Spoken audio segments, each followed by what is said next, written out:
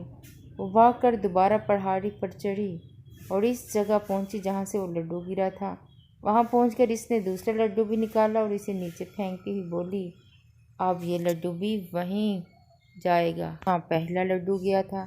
میں اس کے پیچھے پیچھے جاؤں گی اور اس کے ساتھ مجھے پہلا لڈو بھی مل جائے گا۔ اس نے دوسرا لڈو بھی پھینک دیا اور خود اس کے پیچھے بھاگی مگر وہ بھی نہ جانے کہاں جا کر گم ہو گیا۔ اب دونوں لڈو گم ہو چکے تھے۔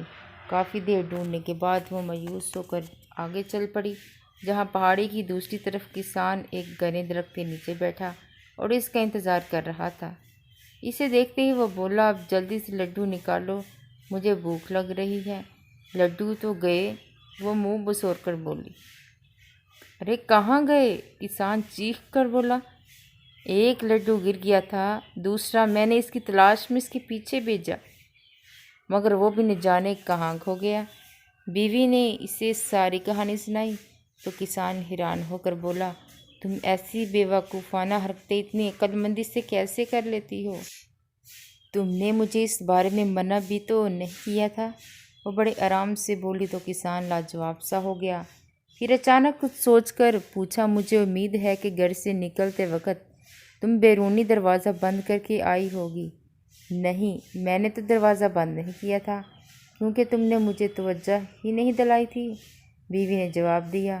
اس کی بات سن کر کسان پریشان ہو گیا اور غصے سے چیخا، اس سے پہلے کہ ہم مزید آگے جائیں تم گھر واپس جاؤ اور دروازہ بند کر کے اسے تالا لگا کر آؤ، اور ہاں، آتے ہوئے کھانے کو بھی کچھ لے آنا۔ وہ فوراً گھر کی طرف بھاگی اور اس نے ایسا ہی کیا جیسے اس کے شوہر نے اس سے کہا تھا۔ کھانے کے لیے اس نے باداموں کی ایک تھیلی اٹھا لی اور پینے کے لیے پانی ایک چھوٹے سے مشکیزے میں بھر لیا۔ اس کے بعد اس نے گھر کے بیرونی دروازے کو تالا لگایا اور واپس چل پڑی۔ ابھی 2 قدم ہی اٹھائے تھے کہ سوچا شوہر شاید پھر اس پر اعتبار نہ کرے کہ تالا لگائے غیر ہی آ گئی ہو، اس لیے مجھے ثبوت اپنے ساتھ لے کر جانا چاہیے۔ یہ سوچ کر اس نے زوردار تالا لگایا اور پورا دروازہ ہی اکھاڑ کر سر پر رکھ لیا اور واپس شوہر کی طرف چل پڑی۔ جب وہ واپس وہاں پہنچی تو شوہر دروازہ اس کے سر پر دیکھ کر حیران رہ گیا اور پوچھا، عقل مند عورت، یہ کیا ہے؟ بیوی چہک کر بولی، تم مجھے بے وقوف سمجھتے ہو مگر دیکھو میں کتنی عقل مند ہوں۔ مجھے علم تھا کہ تم میری بات کا یقین نہیں کرو گے، اس لیے میں پورا دروازہ ہی ساتھ لے آئی ہوں۔ اب خود دیکھ لو کہ میں نے اس میں تالا لگایا یا نہیں۔ ارے ارے ارے، تم تو پورا دروازہ ہی اکھاڑ لائی، اب تو ہر کوئی آسانی سے گھر میں گھس جائے گا۔ کسان لال پیلا ہو کر بولا، ارے کوئی کیسے گھس جائے گا؟ دروازہ تو میرے پاس ہے، پھر کوئی کیسے ہمارے گھر میں گھس سکتا ہے؟ بیوی آنکھیں گھما کر بولی تو شوہر نے مزید بحث سے جان چھڑانا ہی مناسب خیال کیا اور کہا، واقعی تم بہت احمق نہیں بلکہ بہت عقل مند ہو۔ یہ دروازہ چونکہ تم لے کر آئی ہو اس لیے اب تم ہی اسے اپنے سر پر اٹھاؤ۔ یہ کہہ کر وہ آگے چل پڑا۔ چارونا چار بیوی نے وہ دروازہ دوبارہ اپنے سر پر لاد لیا۔ باداموں والی تھیلی اور پانی کا مشکیزہ بھی اس نے دروازے کے ساتھ باندھ رکھا تھا جس کی وجہ سے وزن بہت زیادہ ہو گیا تھا۔ چلتے چلتے وہ دونوں جنگل میں داخل ہو گئے۔